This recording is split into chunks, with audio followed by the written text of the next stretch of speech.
Get ready to show off your patriotic spirit with our United States themed DIY wreath tutorial. Using affordable materials, I'll guide you through creating a stunning wreath perfect for Memorial Day and Independence Day celebrations. Whether you're a crafting beginner or an experienced DIY enthusiast, this easy step-by-step tutorial is designed for all skill levels to enjoy. Decorate your home with pride and honor the USA with this patriotic decoration. Let's get crafting and make our home shine red, white, and blue.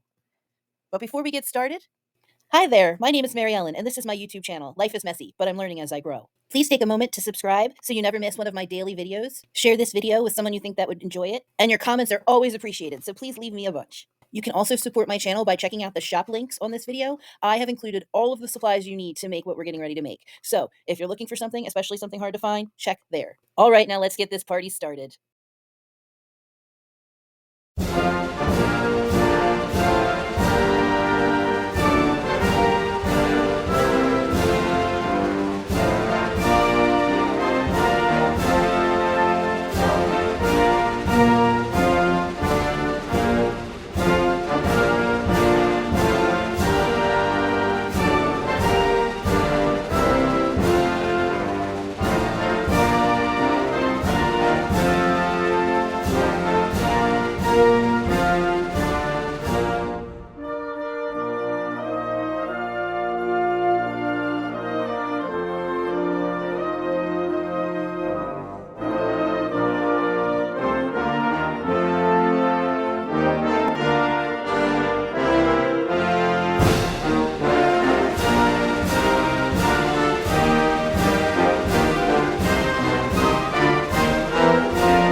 so much for watching till the end of the video. I hope you have a great day. And if you want to watch more videos, you can watch this one over here in the corner next. And don't forget to subscribe, which you can do here. And also, if you're interested, I do have several books for sale, which I have linked down there. I hope you have a great day. Don't forget, I have memberships available for only 99 cents a month, and you get 300 videos that only members get access to, plus early exclusives. Thank you for subscribing. Make sure you hit the follow button so you don't miss any of my daily uploads. And I'll see you tomorrow. Have a great day.